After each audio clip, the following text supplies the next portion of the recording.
What's up guys, and happy Wednesday. For those who don't know, my name's Kris and I'm a general practitioner from Australia who has worked in the front lines in the COVID-19 pandemic. Today I thought I'd do a bit of a sit down video, because like all of my videos are sit down videos, and talk to you about the ways that COVID-19 has impacted me, my work and the future of general practice in Australia. Of course, obvious disclaimer, I am but one doctor working in one part of one country in the world during this pandemic. My story is not going to be the story of my neighbour, let alone someone else on the internet. So keep that in mind. The second thing is, I've been so lucky in this pandemic. Australia as a whole has done so well. And that's not to minimise the absolute trauma that places like Melbourne have gone through. At the moment, Perth is in lockdown because of an outbreak there. Not too long ago, Brisbane had a quick lockdown. Luckily, we have done really well as a whole, but I'm really not trying to minimise, like I said, the trauma, the deaths, the morbidity that people have experienced because of this pandemic. I'm very lucky to live in the part of Queensland that I do, but we've had less than 20 cases of COVID-19 in the past 12 months. So yeah, I'm really lucky. But that also doesn't change the fact that I was on the front lines for a very long time and continue to be on those front lines. This is my story. So 12 months ago, February 2020, I was gearing up to sit the first part of my fellowship exams. I remember hearing a lot about COVID-19 and its impact in places like China and Wuhan. And we'd heard about a couple of cases that came over to Australia, but it really seemed like a really foreign concept. It wasn't going to affect me. At least that's what I was thinking at the time. I remember joking with my colleagues about, oh, do I write COVID as a diagnosis on my exam? Like, being a real dickhead about it, let's be real. But I had other focuses and I just wasn't able to see the big picture as of yet. But as February passed and we came into March, my team and I realised, oh my god, this is real and this will be at our doorstep soon. A month later in March 8 to be precise, about 5 of my colleagues and I sat down on a weekend and went through our pandemic plan. So for context, I worked and still work in a clinic of about 10 doctors, depending on who's part-time, full-time, that sort of thing, with 2 nurses and 3 admin staff on any given day. So we're a relatively big clinic, but we're not huge. My clinic has also only been established for a couple of years. Obviously, there's probably no GP clinics that have been out there and have been established since the last pandemic in 1912, but you know what I mean. Also, very quickly, when I say my clinic, I'm not an owner. I have no financial gains in this clinic. I just mean it's my family, it's my work family, it's my clinic that I work at, but it's not actually my clinic, if you know what I mean. Anyway, so we gathered on this Saturday afternoon in March and went through what our plan was. Were we still going to see people face to face? Were we going to wait for the first COVID case to come to our town, or were we going to act sooner? At this point, COVID-19 wasn't a pandemic. It was a tragedy for sure, but it hadn't been called yet. We were all in agreement, however, that it was only a matter of time. It was from that date that we started opening what we called just like our check or snot or fever clinic. We went through a couple of names for it, but essentially it was to check out your symptoms was what it ended up being. Because we didn't want to, I guess, tell people it was a fever clinic, so if you didn't have a fever you didn't have to come to it. Or a snot clinic, but if you didn't have snot you didn't have to come to it. We didn't want to call it the infectious clinic because people would probably be quite scared to go to the infectious clinic, you know what I mean? So, nomenclature aside, we opened up a clinic for anyone with a cough, sore throat, runny nose, fever, rash, diarrhea, vomiting, essentially the signs of COVID-19. 3 days later, March 11, the pandemic was named a pandemic. So we were only very slightly ahead of the 8 ball. I think we acted on time. Now, we'd never had to run one of these clinics before, obviously. So it was a really interesting time for everyone. We had to figure out the flow. Where were patients going to enter the clinic? Where were they going to exit? Where were they going to have a waiting room? Were they going to wait in their car and we would call them in when they were here? But then how do we know they were there? Were they going to call reception? Like, there was just so much behind it. But the long and short of it was, we didn't want to bring possibly infectious people into the clinic because we didn't know anything about COVID at this time. We know now how devastating it can be, but also how mild it can be. But we weren't going to take that risk back then. And to this day, honestly, a year later, we still don't take that risk. Initially, we basically dressed up in full PPE. And by full PPE, I mean the stuff we could get our hands on. March and April were awful for anyone on the front lines. Here in Australia at least. I can only imagine what it was like internationally, but that's not my story to tell. But we were fighting to find masks and gloves and gowns and face shields. We had one of our doctors actually make face shields. We were asking hairdressers for donations of gloves if they were going to get out of work so we could use them to see them, basically. It was a weird time, but it was really nice, in a way, to see the community rise up to support people like us in that position. I digress. What we would do is we would have one doctor a day in this clinic looking after those who were still sick. Because, yeah, COVID-19 was here, but we still had rhinovirus, adenovirus, gastrobugs, rashes, chickenpox, all of that. We couldn't neglect those patients. I volunteered, and I was the person who ran this clinic for weeks. And that's not me sitting here like, oh, go me, look at me, I'm great. It's just the fact, that's what I did. And I made that decision because I was the youngest and still am the youngest at the clinic. I'm healthy, I have no comorbidities. So if I was to catch COVID, theoretically, I would be safe. Theoretically. Initially, we weren't doing any testing, but as of April, we ended up opening one of the very first respiratory clinics in Australia. Or at least in our state. I can't talk for the whole of Australia. So in the respiratory clinic, we would see patients at risk of COVID-19 and we would test them as well.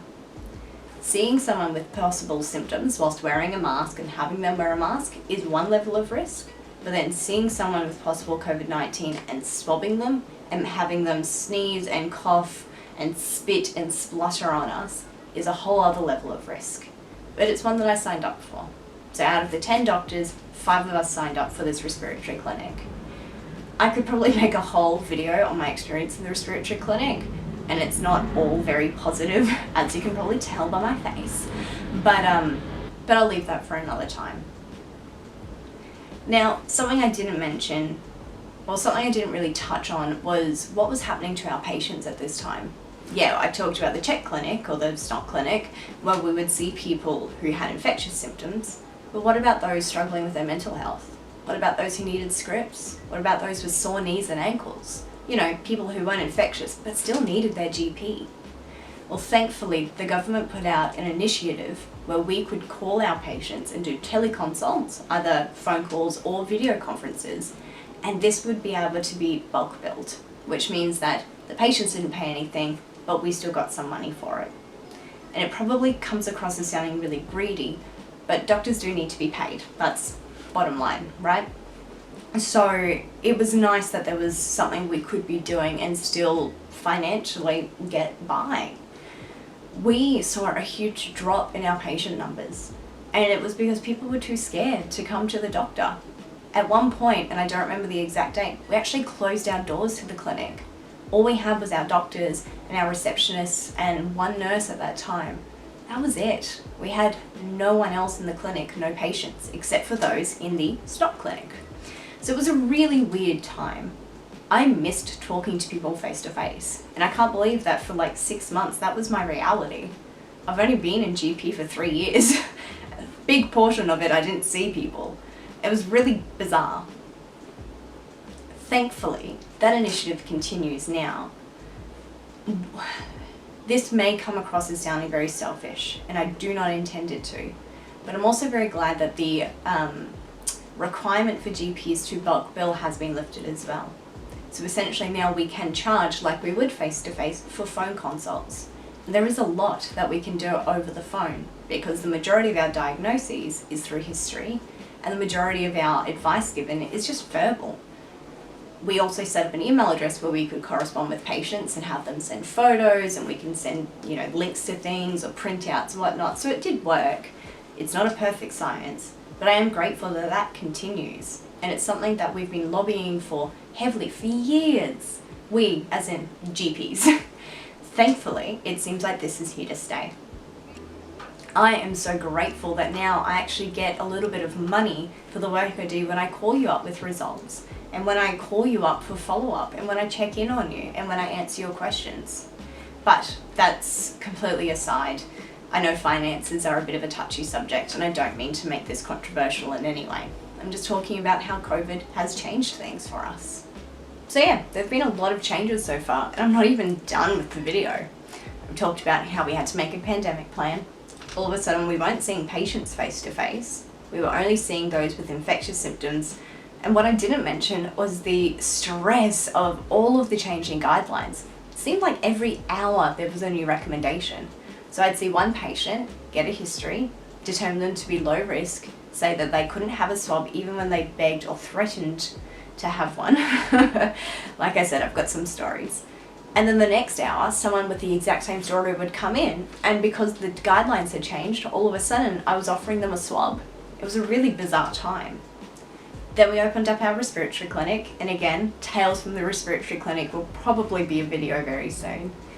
And then we closed our respiratory clinic because we were so lucky that in 6 months, as of April essentially, we had no cases.